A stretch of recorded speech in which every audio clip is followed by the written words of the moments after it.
आओ बच्चों उदाहरण नंबर 2 लेते हैं।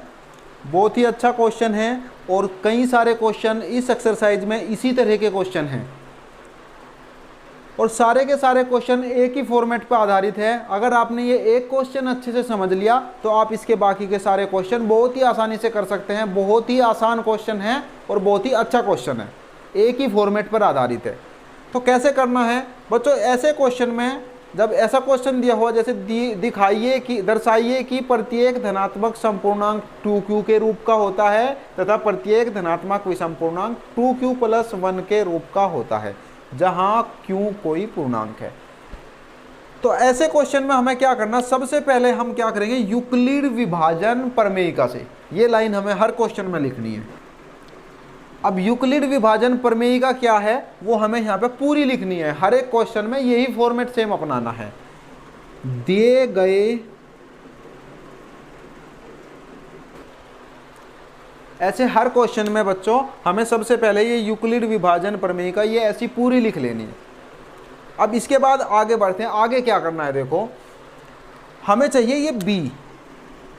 अब ये b हमें कहाँ से मिलेगा, जो क्वेश्चन में उसने ये दिया हुआ होता है ना, जैसे 2q के रूप का होता है, 2q + 1 के रूप का होता है, तो इसी में ही b छुपा हुआ होता है। हमें इसी में से ही b निकालना है। तो b क्या होता है, इनमें जो ये q का गुणांक है 2 यही b होता है। ये q का जो गुणांक 2 लिखा है इसी को ही हम b मान के चलते हैं। अब यहाँ पे लिखेंगे माना b = 2। हर क्वेश्चन में यही फॉर्मेट अपनाना है। जो अगर यहाँ m लिखा हुआ है 2m तो m का गुणांक लेंगे, या p लिखा हुआ है 6p लिखा हुआ है जैसे, तो p का गुणांक 6 ले लेंगे। जो भी यहाँ लिखा होगा गुणांक वही लेंगे। इस क्वेश्चन में यहाँ पर q का गुणांक 2 है तो b का मान हमें यहाँ से मिल जाएगा 2।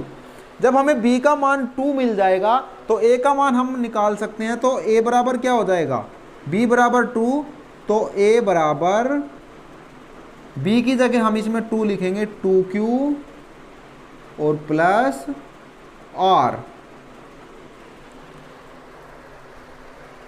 अब देखिए बच्चों, जब हमें b का मान पता चल गया 2 है तो यहाँ से इस पोर्शन को देखो, यहाँ से हमें r के मान का पता चलेगा। r क्या है, r 0 से बड़ा है या 0 के इक्वल है और b से छोटा है। तो b से छोटा होने का मतलब है b की वैल्यू कितनी है, 2। इसका मतलब हुआ r जो है वो 2 से छोटा है। तो r की वैल्यू कौन कौन सी वैल्यू हो सकती है, यहाँ से r = हो जाएगा, या तो 0 हो सकता है क्योंकि 0 हो सकता है, या 0 से बड़ा 1 भी हो सकती है r की वैल्यू। 2 नहीं हो सकती क्योंकि r जो है वो b से छोटा है। तो b से छोटा होने का मतलब हो गया r की वैल्यू या तो 0 है या 1 है। या इसको ऐसे लिख लो, यहाँ से अभी इसको ऐसे लिखेंगे, इस वाले फॉर्मेट में लिखो, 0 r और b की जगह लिखेंगे हम 2। अब इसका मतलब इसको देखो, इससे हम समझ जाएंगे r का मान जो है वो 2 से छोटा है और 0 से बड़ा है या 0 के इक्वल है। तो इसका मतलब ये हुआ r की जो वैल्यू मिलेगी हमें, r की वैल्यू है तो 0 है या 1 होएगी, 2 नहीं हो सकती क्योंकि r की वैल्यू 2 से छोटी है। ये r की वैल्यू यहाँ से हो जाएगी। तो a की वैल्यू हो गई 2q + r। अब इसको बना लेते हैं इक्वेशन नंबर 1। अब देखो बच्चों, यहाँ से इसके स्टेप बनेंगे। अब कई केस, 2 केस बन गए। एक तो r का मान 0 है, एक केस तो ये बनेगा। दूसरा केस हो गया r = 1 है, तो दूसरा केस यहाँ से ये हो जाएगा। तो हम केस फर्स्ट ले लेते हैं पहले, केस फर्स्ट। अब केस फर्स्ट, यदि r = 0 हो तो समीकरण 1 से, यदि r का मान 0 हो तो समीकरण 1 से देखो अब क्या बनेगा, a = 2q + 0, क्योंकि r का मान हमने क्या रखा इसमें 0, तो ये बन गया a = 2q। a का मान आ गया हमारा 2q। अब देखो बच्चों, ये 2q जो है ये 2 से विभाज्य है, क्योंकि 2q को अगर हम 2 से भाग करेंगे तो ये पूरा पूरा भाग हो जाएगा। तो हम यहाँ पे लिखेंगे चूंकि 2q 2 से भाज्य है।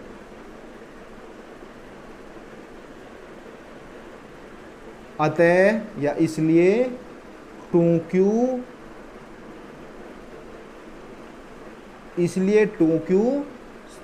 समधन पूर्णांक है।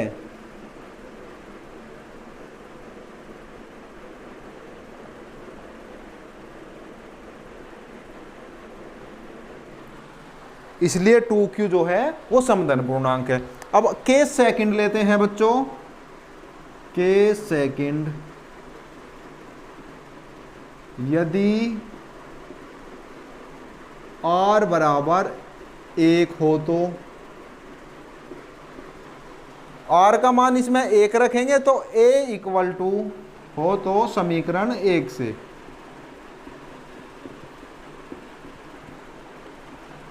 a equal to 2q plus r, 2q plus 1। अब देखो बच्चों, क्या ये 2 से भाग हो जाएगा? नहीं, ये 2 से भाग नहीं होगा, क्योंकि 2q तो 2 से पूरा पूरा भाग हो जाएगा और 1 2 से भाग नहीं होगा। इसलिए ये क्या है? ये 2 से भाग नहीं होगा, इसलिए ये एक विषम धन पूर्णांक है। हम यहाँ पे लिखेंगे चूंकि 2q प्लस 1 2 से भाज्य नहीं है, इसलिए 2q प्लस 1 विषम धन पूर्णांक है।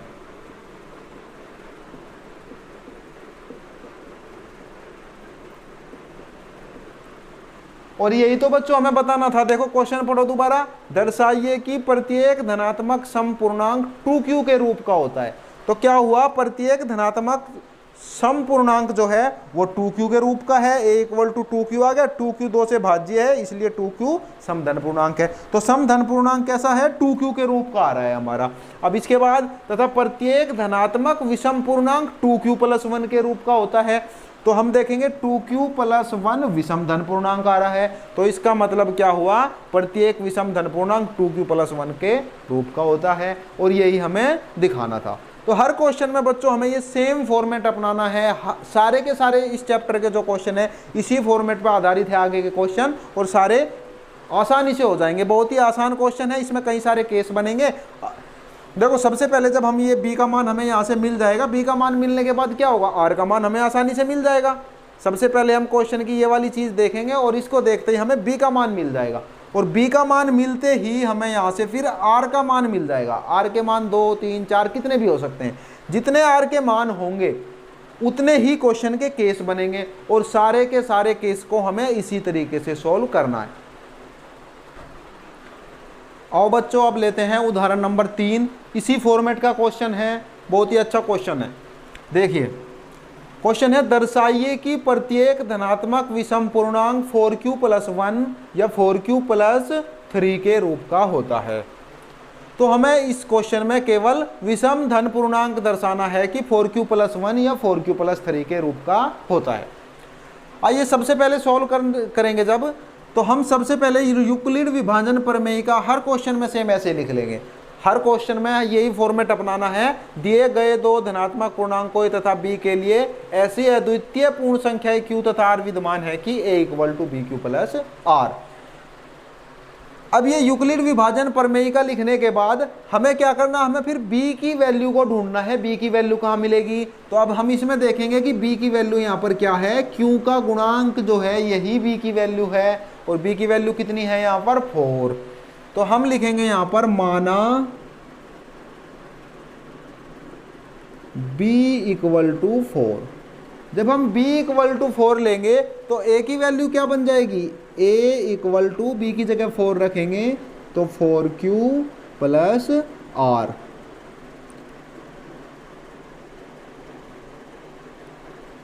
और इसमें रखेंगे b की जगह 4 तो ये क्या बनेगा? 0 स्मॉलर देन और इक्वल टू r और स्मॉलर देन 4। तो हमें यहाँ से अब r की वैल्यू को ढूंढना है। देखो r की वैल्यू क्या क्या मिलेंगी। यहाँ से r की वैल्यू 0 से तो ज़्यादा होगी और 4 से कम होगी।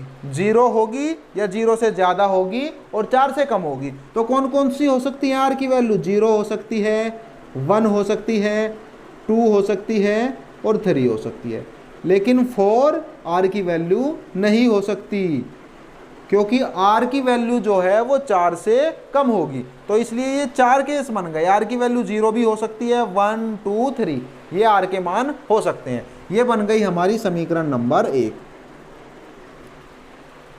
क्या करना देखो बच्चों, सबसे पहले मान लेंगे हम b की वैल्यू जो है वो हमें यहाँ से क्वेश्चन में से मिल जाएगी। b की वैल्यू कितनी मिल गई हमें यहाँ से 4।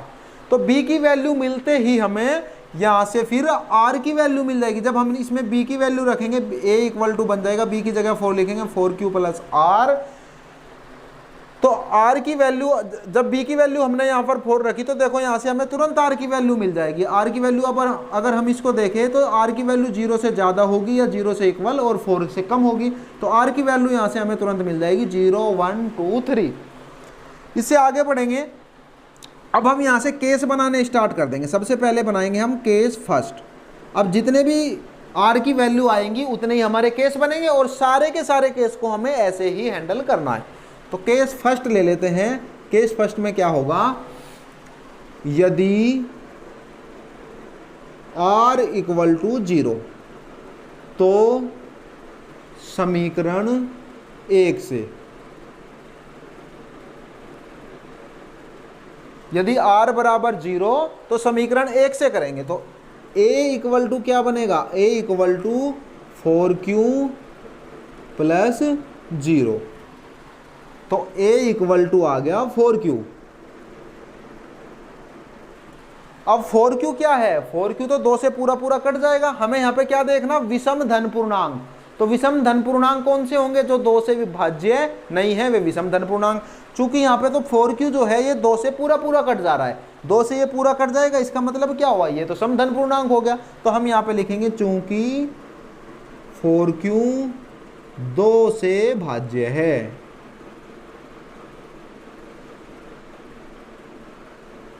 इसलिए 4q समधन पूर्णांक है।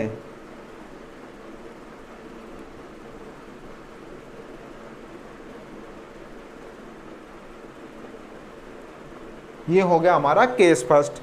अब लेते हैं केस सेकंड, इधर ले लेते हैं यहां पर केस सेकंड। अब केस सेकंड में r की वैल्यू लेंगे हम 1। यदि r बराबर 1 हो तो, r बराबर 1 हो तो समीकरण 1 से, यदि r का मान 1 हो तो समीकरण 1 से लेंगे। ये हमारी समीकरण 1 है। a बराबर 4q प्लस r का मान कितना लेना, 1। अब देखो बच्चों ये 2 से भाज्य है या नहीं है, हम इसको 2 से भाग देंगे। ये 4q तो 2 से कट जाएगा, लेकिन 1 2 से पूरा पूरा भाग नहीं होगा, और जो संख्या 2 से पूरी पूरी भाग नहीं होगी वो विषम धन पूर्णांक हो जाएगी। अब ये क्या बन गया, ये है विषम धन पूर्णांक। तो हम यहाँ पे लिखेंगे चूंकि 4q प्लस 1 2 से भाज्य नहीं है,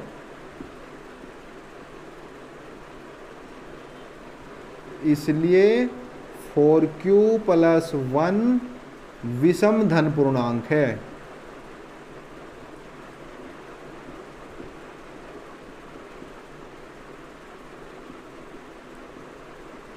ये हो गया हमारा केस नंबर सेकंड। अब लेते हैं केस 3।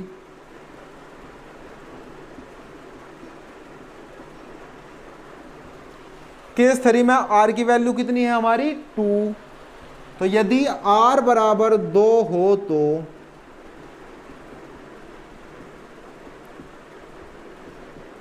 यदि r बराबर 2 हो तो समीकरण 1 से, समीकरण 1 है ये, a equal to 4q plus 2। अब देखो बच्चों ये 2 से भाज्य है या नहीं है। देखो 4q तो 2 से पूरा पूरा कट जाएगा, और ये 2 भी 2 से पूरा पूरा कट जाएगा। इसका मतलब क्या हुआ, ये पूरा का पूरा 2 से कट जाएगा, पूरा 2 से भाज्य है। तो हम यहाँ पे लिखेंगे चूंकि 4q + 2 2 से भाज्य है,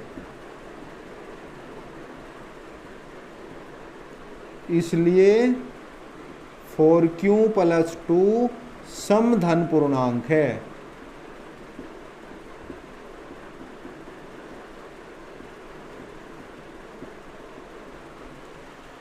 अब लेते हैं केस नंबर 4।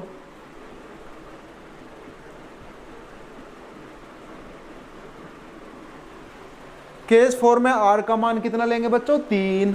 तो r बराबर, यदि r बराबर 3 हो तो समीकरण 1 से, समीकरण 1 है a बराबर 4q + r। तो a बराबर 4q + r है हमारा अब की बार 3। देखो बच्चों ये 2 से भाज्य है या नहीं है, हम देखेंगे 4q तो 2 से भाज्य है, पूरा पूरा कट जाएगा, लेकिन 3 जो है ये 2 से भाज्य नहीं है, और ये 2 से पूरा पूरा, इसका मतलब ये हुआ कि ये 2 से पूरा पूरा नहीं कटेगा। तो इसलिए चूंकि 4q + 3 2 से भाज्य नहीं है,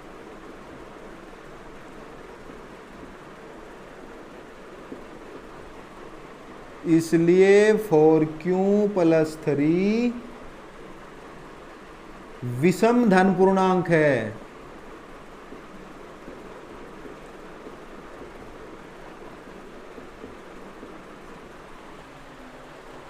देखो बच्चों अब क्वेश्चन को दोबारा, इसमें क्वेश्चन में क्या कहा था, दिखाइए कि प्रत्येक धनात्मक विषम पूर्णांक 4q + 1 या 4q + 3 के रूप का होता है। तो हम देखेंगे ये तो आया 4q के रूप का, और 4q के रूप का है तो ये कैसा है, ये तो समधन पूर्णांक है। तो इससे तो हमारी बात ये सेटिस्फाइड नहीं हुई, क्योंकि ये तो 4q के रूप का है। हमें देखने हैं केवल 4q + 1 और 4q + 3 के रूप, 3 वाले जो हैं वो धनात्मक विषम पूर्णांक है या नहीं है। तो ये तो 4q के रूप का होगा। अब हम देखेंगे ये किस रूप का है, ये 4q + 1 वाला रूप मिल गया हमें ये यहाँ पे। तो 4q + 1 विषम धन पूर्णांक है, तो ये वाला हमारा मिल गया विषम धनात्मक पूर्णांक की हमको इसको दर्शाना था। और ये प्रत्येक धनात्मक विषम पूर्णांक 4q + 1, तो ये 4q + 1 के रूप का ही है। तो ये बात हमारी यहाँ पर शो हो गई। अब हम यहाँ पे देखें केस 3 में 4q + 2 आया, लेकिन 4q + 2 का इसने हमारे से पूछा ही नहीं है। तो आगे बढ़ते हैं, फिर आगे वाले में देखते हैं। इसमें आ गया 4q + 3 विषम धन पूर्णांक है, और यही हमें शो करना था। तो देखो विषम हमारे 2 आए, एक तो 4q + 1 ये वाला विषम आ गया और एक ये वाला विषम आ गया। और हमें यही तो प्रूव करना था कि 4q + 1 या 4q + 3 के जो रूप के होते हैं वो विषम धनात्मक पूर्णांक होते हैं, और वही विषम धनात्मक पूर्णांक है। 4q + 1 और 4q + 3 वाले विषम धनात्मक आ गए, और बाकी के जो हैं वो तो बाकी का जो रूप है 4q + 2 4q के रूप के, ये तो समधनात्मक पूर्णांक है। तो हमें विषम ही बताना था और विषम हमारे आ गए। इस तरीके से हमें ये क्वेश्चन करने हैं।